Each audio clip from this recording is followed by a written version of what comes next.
Hey everybody, welcome back to the channel. It's me here, Kevin the Ninja, at the Moto Dojo. It's Tuesday, we're still grinding here. We moved away from our snipers, unfortunately, since they brought back snipers only.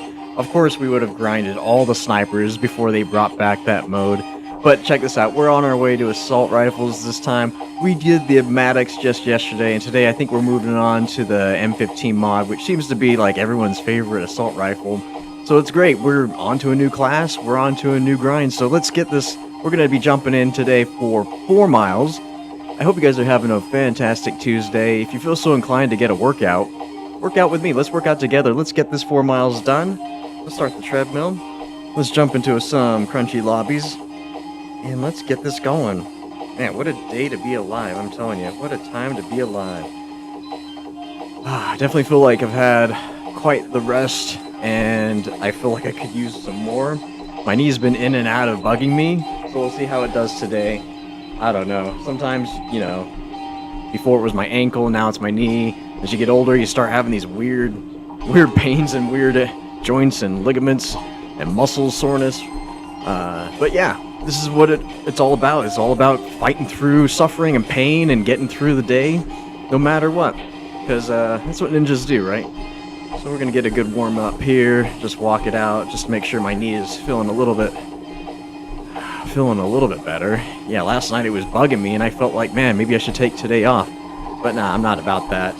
I'm on a grind. We're hitting up our next marathon soon enough. I'm feeling, man, in the next 3 weeks, I lost my cadence, I lost my routine, I lost my rhythm, but we're gonna have to jump into that marathon soon enough. Our next marathon's gonna be for my dog, Rocky. Man, I miss him every day. It's only been now 5 days since he's been out of my life, and it's just been hard. Every day's a struggle. He was my morning routine, and it's hard because my mornings usually were just built around my dog. You know, whatever my dog's needs were, I was gonna be there with him. So I feel like if I can just tribute him to our next marathon, that'll serve me right, and that'll do him justice. That's a tribute to my dog, Rocky, the full of energy, fun-loving dog that had been in my life for 14 years, who taught me how to run every day of the year. Man, we ran 365 days of the year for 12 years, man, and he got me into running, got me through a lot of mental challenges simply by exercising. And so that's the message I'm going to share with everyone, is if you're dealing with some stuff, and I know we all are, aren't we all dealing through some struggles and hardships and just life events in general? You know, feels like for me sometimes when it rains it truly pours. You know, it feels like one thing I get done, the next thing happens, and that's what it's all about, really. It's all about fighting through each challenge and never letting it knock you down. We talked a lot about rolling with the punches. Yeah, that's exactly what we're about. Rolling with the punches, surviving through the challenges, and that's what makes us great. That's what makes us really hard-working ninjas. It's worth the struggle. It's worth the strife. If you could just take it a step at a time, so to speak, one day at a time, you will hit your goals. You will get through whatever is troubling you. I can promise you, whatever you're experiencing in life, it'll pass. Everything passes. There are good days and there are bad days, but it can't rain all the time. There's that saying from one of my favorite movies, The Crow. It can't rain all the time. You have to remember that. Even in your hardest moments in life, when life throws you, you know, these super hard challenges, and you kind of have to question a lot of things. I said it before, like sometimes you question, like, why am I even alive? Why am I here? Like, what's my purpose? What am I doing? And I think it's important to hit those lows because it creates a deficit. When we talk about working out, you need a deficit in order to create a positive change. Like, you can't build muscle without breaking it down. It's the same thing in life struggles. In life challenges, it'll throw these hard challenges because it's preparing you for greatness. It's preparing you for big positive change. But it's sometimes you kind of need to, like, I don't know, burn down the old ways to build something new. Yeah, it's about that. It's just like that. In my mind, I would have never have built the career that I am. I would have never have built the life that I have now if I didn't go through certain struggles of my life. Because I wouldn't have wanted this life. Say I went through life really lax and just letting things come and go and not really caring so much and just being okay in, say, a dead-end job or whatever. Yeah, I would have stayed in that position or whatever. And to see myself year after year after year for decades doing the same thing, it's really not what I'm about. I think some people find solace in routines, especially doing the same things because it's familiar and it's safe. It feels safe to do the same thing over and over again, day after day. But you know what's worth it is challenging yourself, just the little things, and doing something incredibly hard for a lot amount of time, and seeing yourself come out of it better, evolved, more disciplined, more responsible. Those are the ways that I feel like life is pretty much all about. Those are the ways that life shows you how to change. Change is great. Evolution is everything. If we are not evolving our consciousness, our character, our spirit, our bodies, then what are we doing here? Because this world, this universe, is an evolutionary universe. It's not static. It goes through dynamic changes every second. And that's the beauty of it, because life gives and takes. And I learned that from my dog. My dog taught me that. He said, we don't have to just lay around all the time and feel comfort from that, because there's going to be a time when I can't run and I'm going to miss it. I'm going to say, man, I wish I could go for a run, or I wish I had run. Even worse, regret is something I'm not looking at having, and so I try to live full days. Yesterday I was talking about how, what I'm doing here, this healthy physical lifestyle, isn't necessarily about a long life. A long life is a result of a healthy life and a full life. Think about this. If you spend every day doing really nothing, scrolling your phone, ordering food, eating junk, watching hateful television, or watching just pure garbage, and not really doing a whole lot in your life, would you want to do that for 70, 80, 90, 100 years? Maybe, maybe not. It'll get old, it'll wear on your body, and you probably will be suffering those last 2-3 decades of your life because of not challenging yourself. So what I'm doing here by challenging myself every day, running even though I feel like, oh man, maybe I should take a day off. No, it's Tuesday, we're healthy, we're grinding. This is the discipline we harden and we forge at the Moto Dojo. We forge discipline over motivation. And it's because we choose, it's why we choose the hard path, because we want to live full lives. We want to live a life that we don't have regrets. We don't look back and say, I wish I did that, or I should have done that years ago. I should have changed my mindset around my career, years ago. I just did. I should have, started working out years ago. No, I did. And that's why I'm here today, in my state, in my world, the way I am, because I chose the hard path. I chose to live fuller.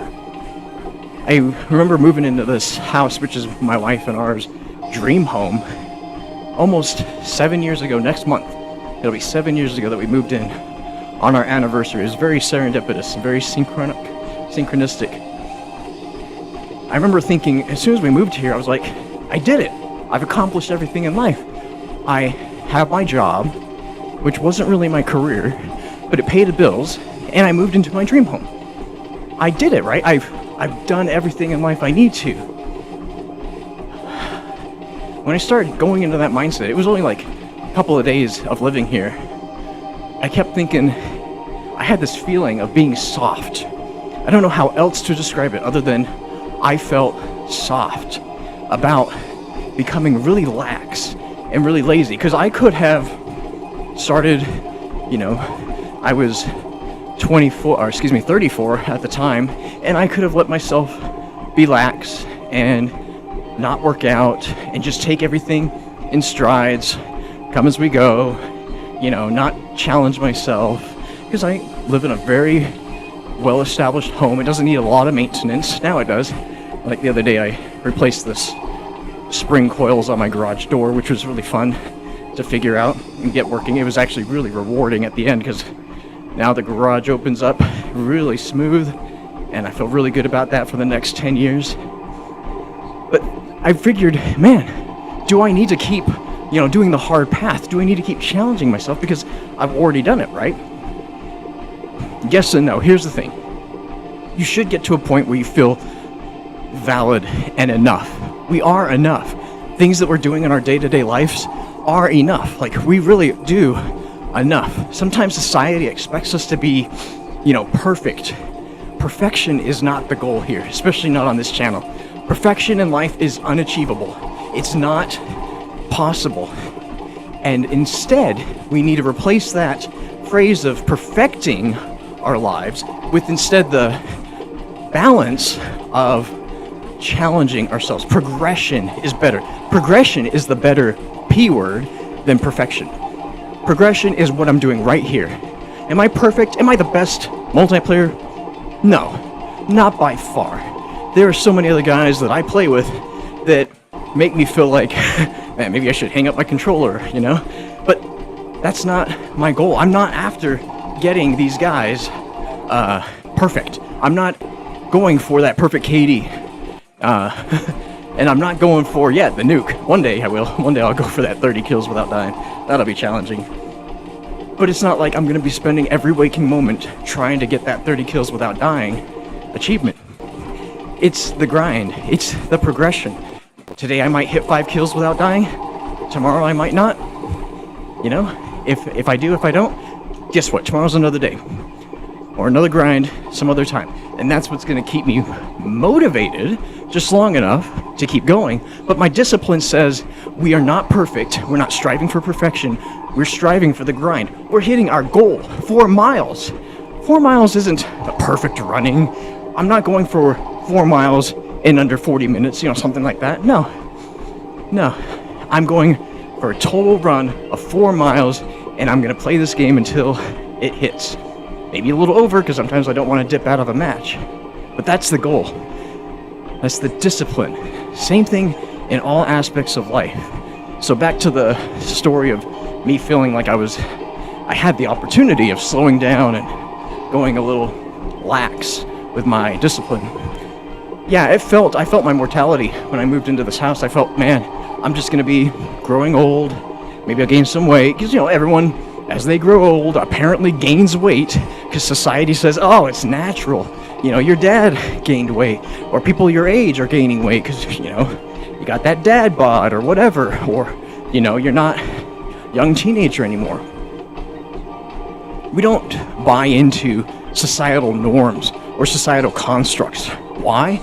Because they're filled with weakness by the media, by the entertainment systems, by the food industries, by anything other than ninjas. When do you hear, we haven't heard this in like 30 years, to be the best you can be, kind of like that army quote, or just do it, Nike, or no fear. Like, I'm a 90s kid. I was born in the 80s, grew up in the 90s, and I remember these strong, quips, these strong sayings that wanted you to be better. What it's saying is, just do it means get up and do it. Face your fears and just go. Just go. No fears about, what's going to happen tomorrow, what's going to happen next week, next month, next year. No, it's saying if you don't do something today, then you will fear next year because you will be in a bad shape. Worse shape that you are in today just simply by fearing, the outcome, the what ifs, the potentials, and all this. So instead, we say, we're going to challenge ourselves every day. I made a pact. I said, okay, I bought my dream home. Where can I go from here? What's my next challenge in life? What's my next goals? So you start setting goals. Hey, my wife bought a treadmill, and I said, you know what? I could easily run on that thing when the weather's bad, because I loved running outside. And I gotta say, running outside is the best thing. It helps your breathing, because you usually get better air quality and airflow than inside a room. You get to see all the beautiful nature around you, like all these things. So I'm really partial to running outside, but you can't really stream outside, right? And I love the streaming right now because that's part of what keeps me accountable to my goals, my mileage. And so what I see now is that there's a chance for me to perform that also keeps me motivated, but also showcases my discipline. And so I said, well, I'm going to jump on that treadmill when it's, when it's not good outside. When the weather's not optimal for running, when it's perfect, weather, then I would run on the treadmill. Then we were sent home, because I love running on the trail with my dog. And then we were sent home for COVID. So this was right before COVID happened, like 6 months in this house, then COVID happened.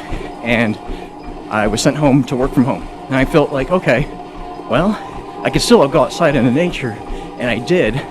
But I said, instead of going out to dinner, going out wherever, because everything was kind of closed, right? I was like, I'll get some runs in. And then I realized, well, I still love playing video games, but I had this challenge present to me about changing my career for the better. But it required me to do about 1 or 2 hours extra a day of work. So there goes my fun time, right? There goes my gaming time. But I was like, I could look at that negatively and not take action, which leads to anxiety. And I could suffer, but simply pushing back on that challenge. And I said, well, what about this? What if I play video games, but only when I'm running? So that way, my workout and my video games are combined, and I'm saving time that I can put back into work. Okay, I did overwork through 2020 and 2021 and 2022. Yeah, I was working at least 12-hour days, and then 8 hours on the weekend, at least 8 hours on Saturday, and sometimes 4 to 6 on Sunday. Yeah, I was heads down working, but I was building my career. And now, 6 years later, I have advanced my career. I have propelled myself into a mid-level software developer position that I wouldn't have dreamed about 6 years ago, 6.5 years ago, if I didn't challenge myself. And so as a result, I have bettered my career for the best in my dream home, and I'm still running and gunning. So I've kind of evolved. I didn't really change anything. I still played video games, and I still ran, but I combined them. And that's what I'm sharing here on this channel, is that if it can happen to me, I'm a nobody. I'm not a big streamer. Most of the time I don't get any views on these videos, and that's fine. These videos are for me and my future self, to remind me, hey, I did something hard while having a good time, and hey, maybe I'll start a revolution in the future, and they'll look back like, hey, there was this guy back in 2025 and 2026, he was doing this crazy stuff. When it's a norm where everyone's on a treadmill or on a stationary bike or whatever, on a stair stepper, playing their video games, like, oh, yeah, who are the OGs in this? I'm like, yeah, but I don't care about that, really. Like I was saying, my videos get no views, and I'm okay with that, because these videos are for me. These videos are my expression, and that's it. That's all it is. It's not, I'm the best, or I'm so much better, because yeah, you see me. Sometimes I struggle to get these 5 kills, but day after day I feel so good about doing these runs, because they're exactly what I feel like I evolved to. No more sitting on the couch playing video games, just wasting away. No more taking up valuable time that I could be spending with my family, or with my pets, or in my homework, just playing video games on the couch and sacrificing a workout. No more. It's all about combining the workouts with your hobbies, with your interests. Hiking is a very big hobby of mine. Yeah, I'm not going to stream so much on hikes, especially when we don't have service, but I might. But I don't think you really need to see somebody hiking to get you motivated about hiking. What you would look for is the sights. So pictures, say 1,000 words. You see somebody at the top of a mountain or in the middle of a canyon and you see all this and you go, wow, that's amazing. I want to see that waterfall, or I want to visit that peak and see the whole valley from bird's eye view, basically, from the 4,000 foot view. Yeah, you should, because it's great. The air isn't so thin up there. It's actually really nice. Those types of, moments captured are motivational for those that are so inclined to get out of their house and go visit the world they live in. So yeah, I made the decision to not be lax, to not be soft. And I can honestly say it was exactly what I needed to stay sane during COVID. Because yeah, I've transformed my health. I lost 15 pounds I didn't know I had to lose. Not just because of running. Let it be known, you cannot outrun your plates or your forks. You cannot. When you get my age, when you hit 27 and a half years, that 10,000 days speaks volumes and says, you know what? You cannot burn calories past what you're eating because your metabolism is no more. Your metabolism dips and disappears. And so when you get my age, especially 41, in your 40s, it's not possible to outrun your food choices because it's just impossible. Even on our marathons, I break maybe 2,700 calories. That's not even a pound. So don't even try it. You'll injure yourself. I mean, that's 5.5 hours of running for a measly 2,700 calories. My goal isn't calories. The goal is the mileage. It's the progression. And so what you need to change, if you're looking at losing weight, is your eating intake. And I gotta tell you, as we get older, we need less food. I'm going out on a limb here. This is very controversial stuff, highly controversial. Wait, you're telling me as you get older, as you get, more established in your body, the thing that has been carrying you for decades, you need less food? Like, hold on. Wait, you can still operate, think clearly, do physical activity with less food? Unheard of, right? Yeah, here's why. Like I said, when we... Oh my gosh, look at these guys just camping out for me. Thanks, guys. Wow, got a couple just sitting out for me. Wow, okay, let's see if we get one more. This is scary. This is scary, guys. Sorry, I'm losing my train of thought here. I can't really think and shoot at the same time. Darn it. All right. Well, as I was saying, metabolism dies after your 10,000 days. And what does it replace with? Anxiety. Everyone talks about anxiety. Oh, I have anxiety. I have worries. I have fear about the future. I fear about, getting on that call or joining that meeting or getting some work done or having a one-on-one with my manager or whatever. Or, going on vacation can kind of give you anxiety, right? And so what happens is we are just imprisoned in this anxiety if we allow it. But here's what anxiety truly is. Anxiety is nothing more than untapped energy. It's a grace. It's a saving grace. It says, you know what? We have no more metabolism, but I'm giving you, and this is your mind, man, because our minds are our greatest weapon and our most dangerous enemy. Here's why. Because we overthink. Everyone who's anybody overthinks. Everyone is overthinking and their stresses, their worries, everything, every day. It's all the same. It's not the same for everybody, but we all overthink, we all overworry, we all stress. But since we have no metabolism, this anxiety is actually immersing us in those fears, those problems, those worries. The very things that give us anxiety are the very things that we should utilize. It's like we finally, for the first time in our lives, are able to see things a little bit more clearly. Not maybe 100%, but we're able to see things based on that sensation of anxiety. When anxiety hits, all it's telling you is to do two things: breathe and take action. Those are the two A's. Action replaces anxiety. No action increases anxiety. So you flip that around. You say, I have a lot of anxiety, which means I have now the opportunity to take action. Listen to the anxiety. What is it telling you? I don't want to get up because I'm worried about the day. That's a perfect reason to get up earlier. Oh, I'm worried about this meeting. Prepare earlier. Take action. You know this meeting's coming up. Prepare for it. I have this deadline to make. That means you're not going to party on the weekends. You're going to make that deadline, whatever it is. Or, man, I'm really stressed about tomorrow. I'm going to have to be working for 10 hours. That means you go to bed earlier. You eat better so you can feel better. That's what it is. Anxiety is untapped, unbridled energy, and you can take action on that. So yeah, when I say controversial things like, the body doesn't really need as much food as it did when you're growing up, I often think like, we're done establishing the body. We're done growing up. Like, we got all our adult teeth. Our adult bones are formed. It's not like we're growing new bones.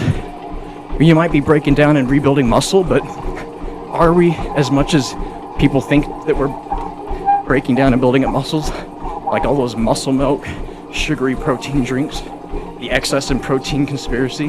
Like, really, we don't need that much protein. We don't need that much food. Because the body knows, hey, I need enough. If you get into a regimen, this is what's hard about people that have irregular sleep patterns or schedules. It's really hard to get into a circadian rhythm where the body understands tomorrow is going to be pretty much like it was today, and the next day, and the next day. Unless you're gearing up for a marathon, unless you're gearing up for a monster hike, unless you're gearing up for like a 14-hour shift when you used to be doing only 8-hour shifts. Like, yeah. So you get into a pattern, get into a rhythm. The body is the most intelligent being on the face of this planet because it adopts and adapts your changes day after day. And as we get older, we have now decades of experiences and challenges that we used to harden ourselves in a fashion where the body can quickly understand and prepare for.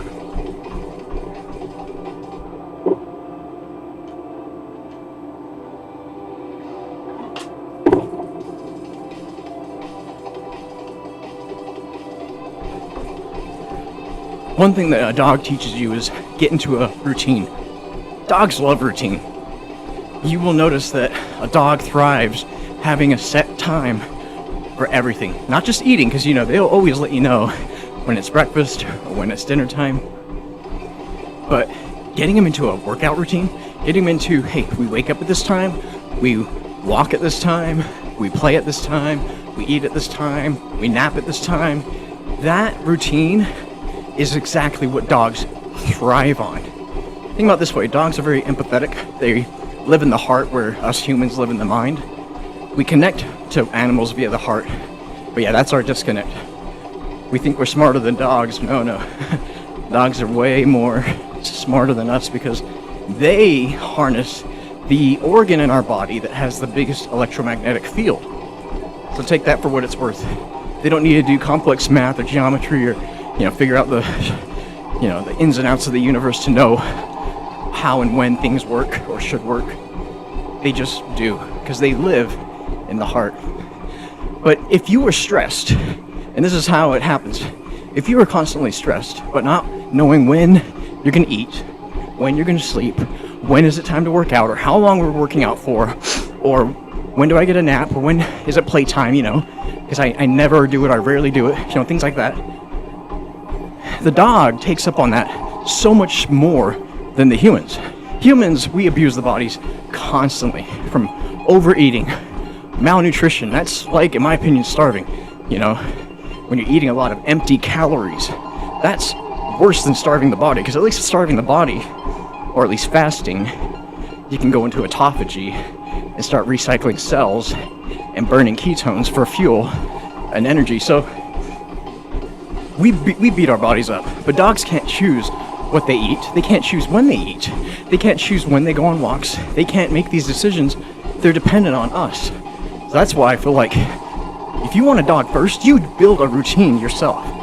Dogs are really important, and they're so dependent on humans that we must give them a routine. And if we don't have one, then don't you dare pick up a dog from the shelter. Don't you dare buy a brand new pup from a groomer or from a a dog, what am I trying to say, groomers? Not groomers, a dog salesman, breeders, thank you, gosh man, breeder. Don't you dare go to a breeder and pick up a puppy because you think it's cute. If you don't have a routine yourself, if you are really lax in your life, if you don't have discipline, then you shouldn't get a dog.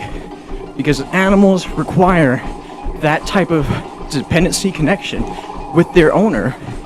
And that's important. An owner needs to be disciplined, it needs to be routined, needs to have organization.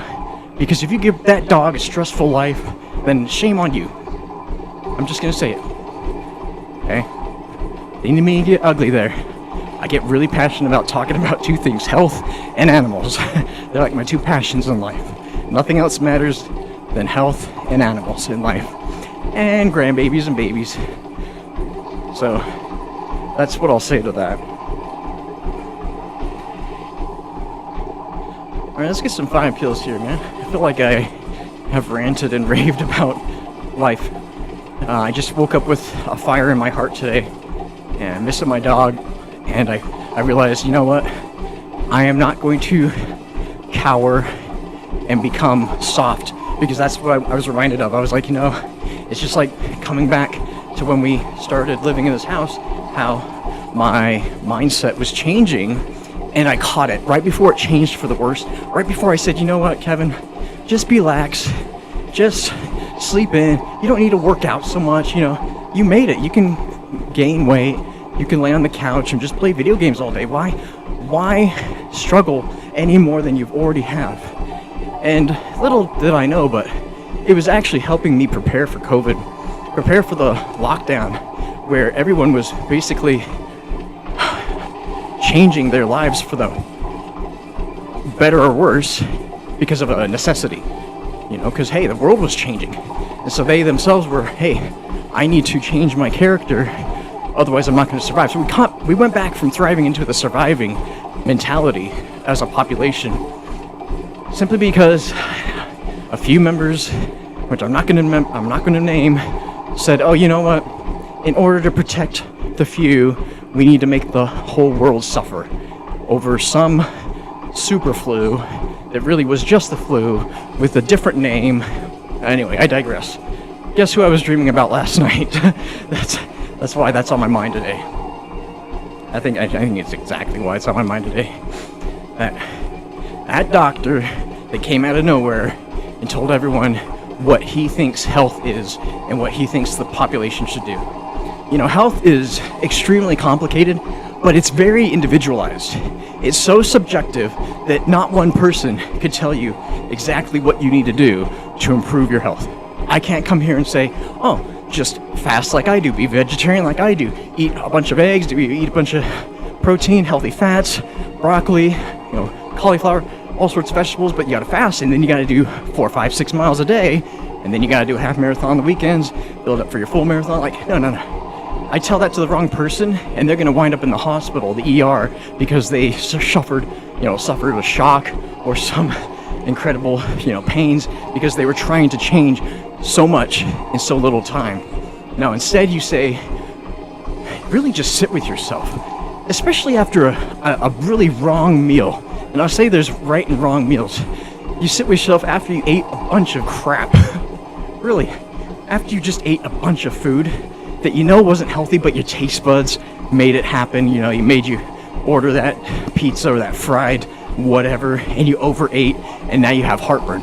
Those are the moments. Go to those periods in your life. Go to those sensations where you're like, I feel so awful. Do it. Get there. Once you do, oh yeah, I'm purple. Got my purple unlocked. That's cool. I don't even know what color I am right now. Blue? Yeah, blue's pretty cool. So you have to hit rock bottom in order to change your life. You can begin to change by getting motivated, watching a documentary, a podcast, reading a book, watching somebody do an outrageous feat of athleticism. And you could say, yeah, I want to do that. That might get you the shoes, the running shoes. That might get you the gym membership. That might get you into the dojo. But only so long.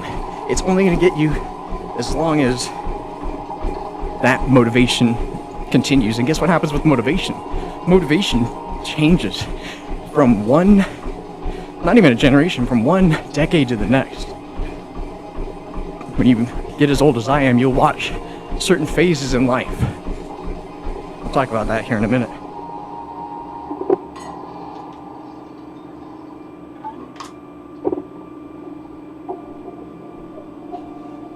Yeah, it's funny, as you get older, you get to recognize patterns in society. You get to recognize how phases come and go, fads come and go, diets die, fads fade, but lifestyle changes. They aren't really, whether it's socially popular or socially accepted, they don't require, social acceptance or social liveliness. A lifestyle change is very personal and subjective to the individual. So case in point, let's go back to the 90s. There's a hype around the Atkins diet. Low carb, high protein. Everyone was like, yeah, this is the way. This is how I'm doing it. And there were some success stories. And that was a fad. Only why? Because it faded through time, because it was a socially popular construct. People jumped on that bandwagon of saying, oh no, yeah, it's the way to be, right? Low carb, high protein is the way. People burned out. People criticized it, saying, no, that's not what the food pyramid says. No, the food pyramid says we need up to 12 grams, or 12 servings, of carbohydrates every day. Can you imagine eating that many carbs? Bread, pasta, rice, potatoes, starchy carbs? No way. So, it was battling against the food pyramid. But there was a layer of truth in that lifestyle. But they looked at it as a fad. They said, well, so-and-so did it, and yeah, they lost a bunch of weight, but I tried it for a week. and they didn't lose anything. And so they criticize it, they demonize it, and they discard it eventually. What I think the Atkins diet could have improved on was adding fat, and the right healthy fats. It couldn't talk a lot about that because, again, it was fighting against the food pyramid. And the AMA, the Medical Association, was pro-food pyramid at that point because, hey, guess what? If you feed the population food that you would give cattle, high grains, high starchy stuff, wouldn't the population be more dependent on the services that you provide? I'm just going to stop right there. It wasn't socially accepted, it wasn't popular, so it wasn't adopted. And people fell away from that very quickly. But here we are, 2026. What do you hear now? Keto. People talk about the keto. Oh, the keto diet. Yes, the keto way. Keep the word diet, throw it away. Throw out the word diet, because what does a diet say?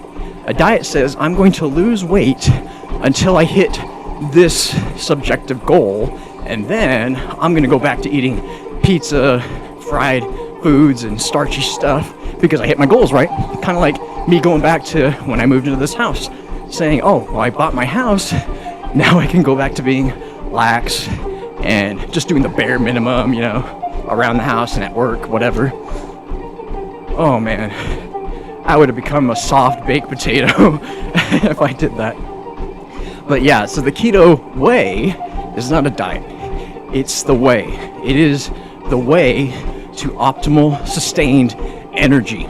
Health is the Trinity. We have the Trinity. Keto is one of the keys. So it's the way through us burning fuel that we already have reserves plentifully, readily available. Everyone has love handles. Everyone has fat around their waist or their thighs they can give. I do too. Even though I run a lot and I have my 1 meal a day vegetarian keto, mostly keto, I still have energy reserves. And that's what I use during my high intensity, long workouts because it's needed. So when they say, well, keto's the new diet, we're like, it's not really new. In fact, it's more primitive than you'd like to admit. Why am I saying primitive? Because you think about the cavemen, you think about the people that didn't have microwaves, really. Tribesmen, tribe people. You look at those hunter-gatherers, and see, well, how are they able to sustain life without a microwave, right? Or a refrigerator? Their bodies were the microwave. Their bodies were the refrigerators. Doesn't really make much sense, right? Well, how? Energy reserves. Our fat reserves are the energy reserves, whether we like to believe that or not. So we got to get over the fear of fat, for one.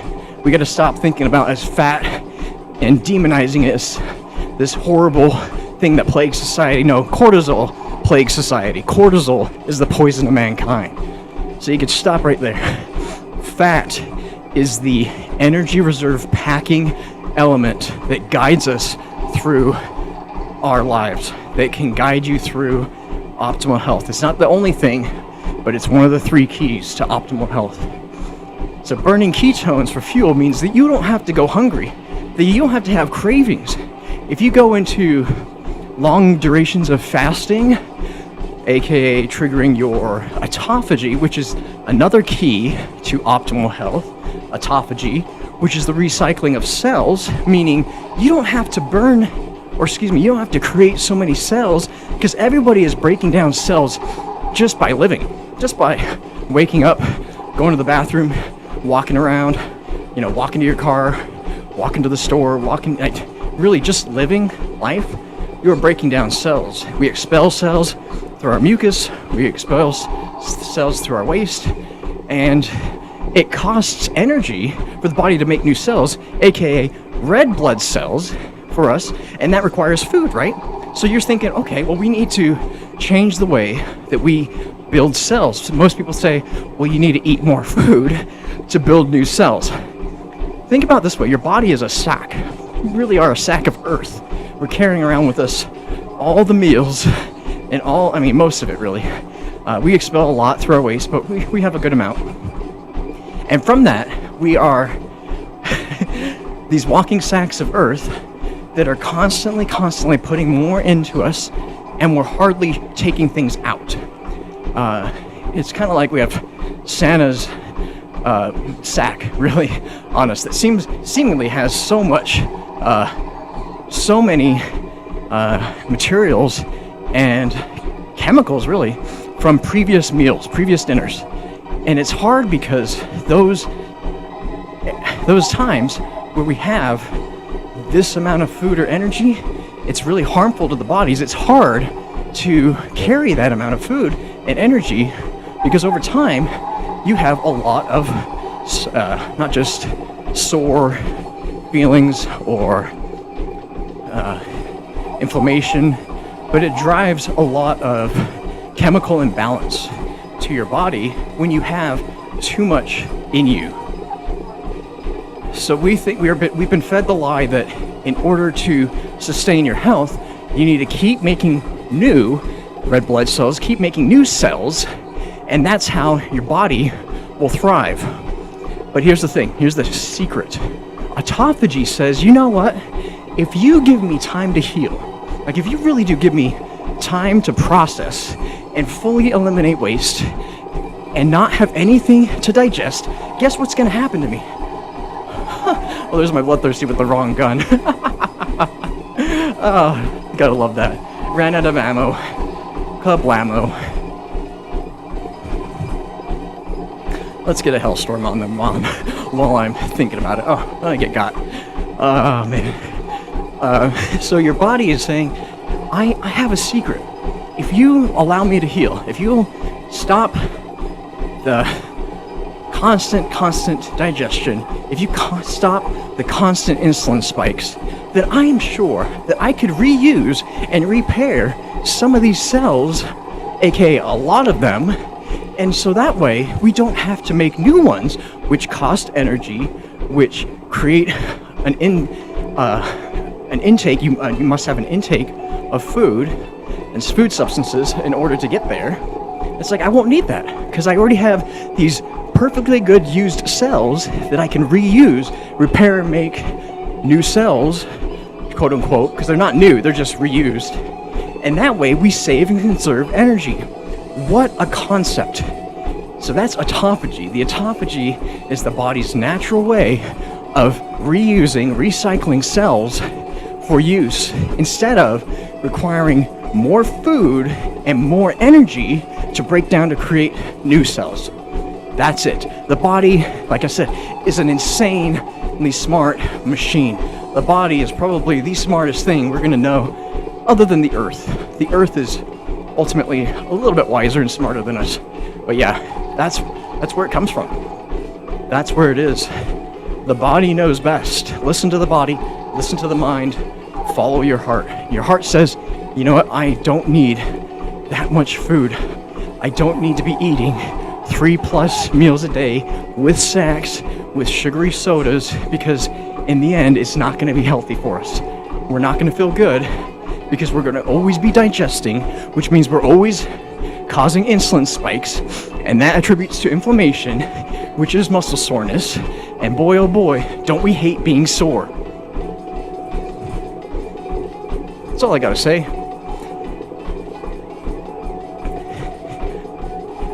And that leads us into the final key to optimal health. The final key to optimal... Okay, there's one bloodthirsty. The one final key to our trinity of optimal health is insulin sensitivity.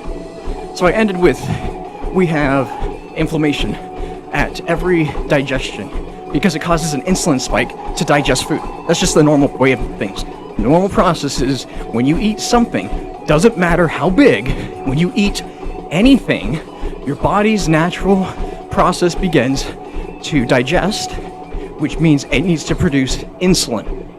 Okay, very basic. When you keep spiking that insulin, meaning you eat all too often, the wrong time, the wrong foods, high sugary foods that require a lot of insulin to digest, then your body goes through a process of creating not just the insulation, you begin to become insulated. It becomes insulin resistant because you needed more insulin after every spike to digest the same amount of sugar or food.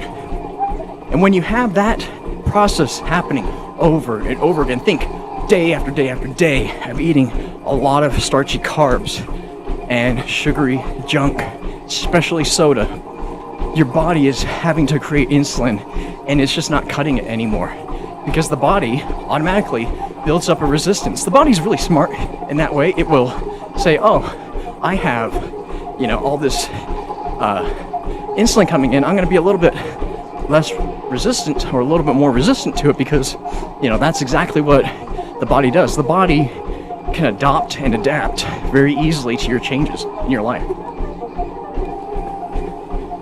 All right, we got 2 more bloodthirsties on this gun.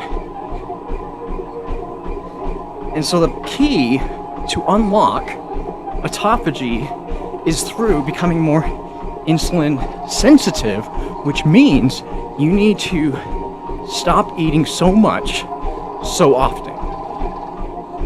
This brings us into OMAD, or 1 meal a day, which is crazy to say because 6.5 years ago I was following the SAD diet, the standard American diet of eating 3 times a day with snacks and sometimes soda, and don't forget dessert, right? You gotta always have dessert. I was working out probably the same as I'm doing right now, but I was gaining weight. I wondered how. I'm like, why is this happening?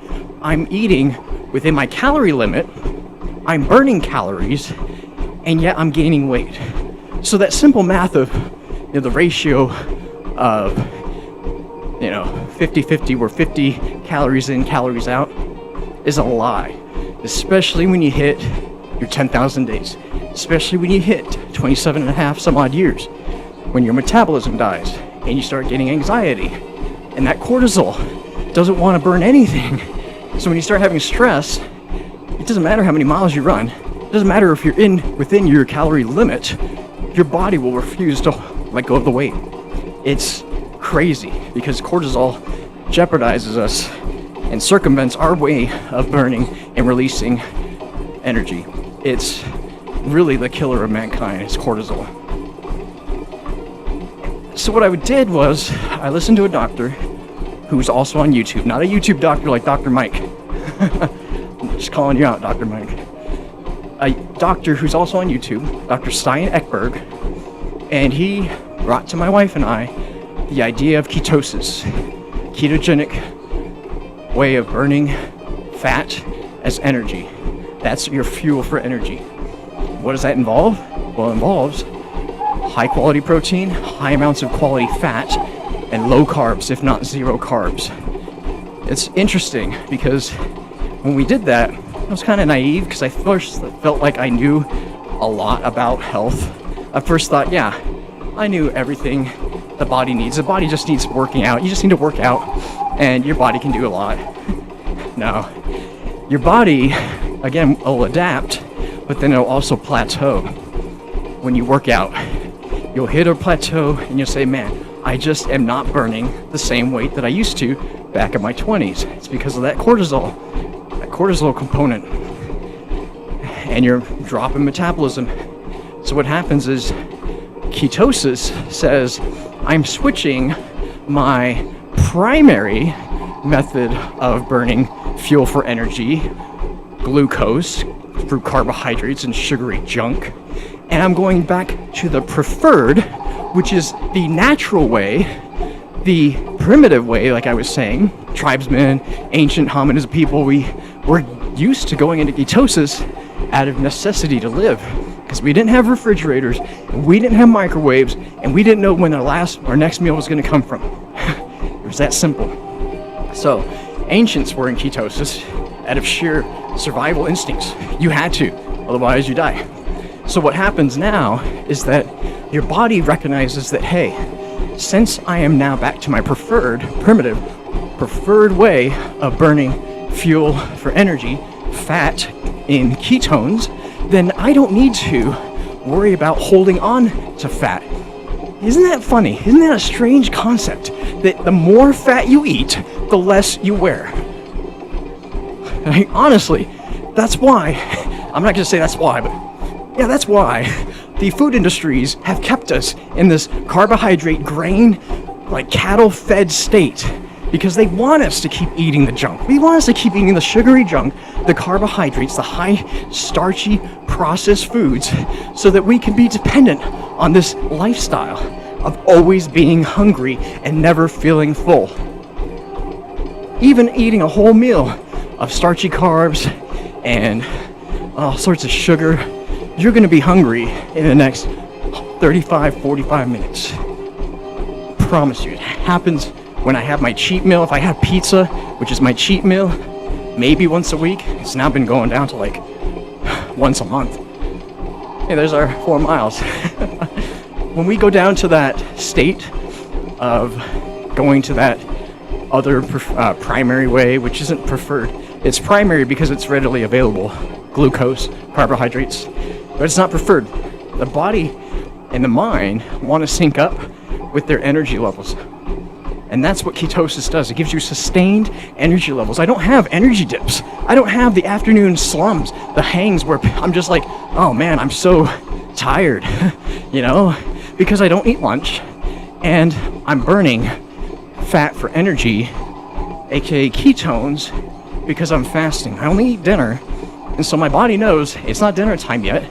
If I'm hungry, which I'm not really hungry, that means I need to burn more ketones. And so yes, I am metabolically flexible, which allows me to burn either carbs or fat for energy. And I gotta tell you, that's the way to live. I think ketosis is great to get you through your weight loss plans and get you into a stable, sustained energy level. But really, I think low carbs is still the key. Zero carbs is very, very tough, but low carbs is manageable. So when you look at your plate, next time you load it up, make sure you load it up on protein, vegetables, and fat. Because it's the craziest concept that works. It says you use fat as burning energy, then that means you don't have to wear it. And so when you eat fat, the body recognizes, yes, I'm going to use this because I know how to burn it. So you get your body recognized with burning carbohydrates, then it's going to want carbohydrates. It's going to crave it. And since carbohydrates are really easily burned in the body, it will store fat because it knows that, hey, I'm getting carbs. I don't need this fat, so I'm just going to store it. And we don't eliminate fat through our sweat or through our waste. We just don't. That's one misnomer you got to look out for. So when you eat too much fat, but you're still eating a lot of carbs, you will store the fat and burn the carbs because the carbs are easier to burn. And the body has recognized burning carbs forever, right? Since we all grew up on the Illuminati food pyramid. So yeah, when you load up your plate next time, make sure it's loaded with protein, vegetables, and healthy fat, and maybe some carbs. But let carbs be the smaller portion. Let it be a quarter of what you would eat, and then load up the other 3/4 with fat and protein. And I promise you, you'll feel fuller, faster, and you might just radicalize the way you eat and look at food in general, because your body will appreciate being full longer without having to eat as much food and process, which leads to insulin spikes, which leads to inflammation, all that.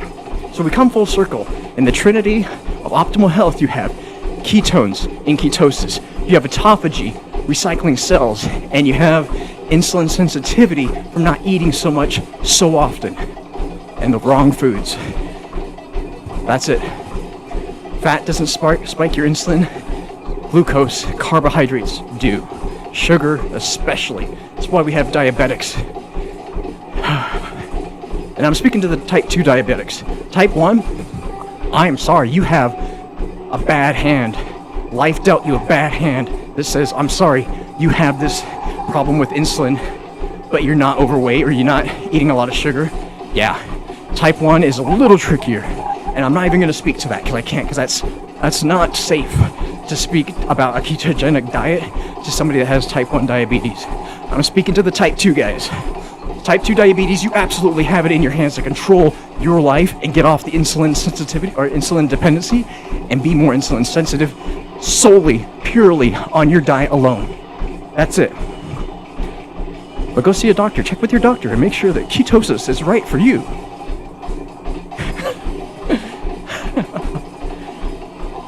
If I could radically change my health and lose the weight I didn't think I had to lose and think better, wake up easier, and have sustained energy, I wouldn't be preaching this. I wouldn't be talking about it.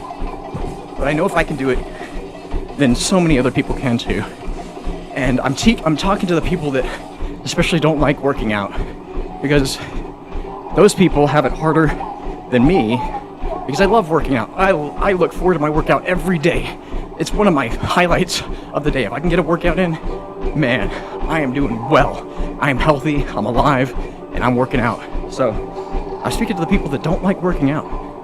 Yes, it might just be you. It might just be someone you know that just says, hey, I tried working out and I hate it.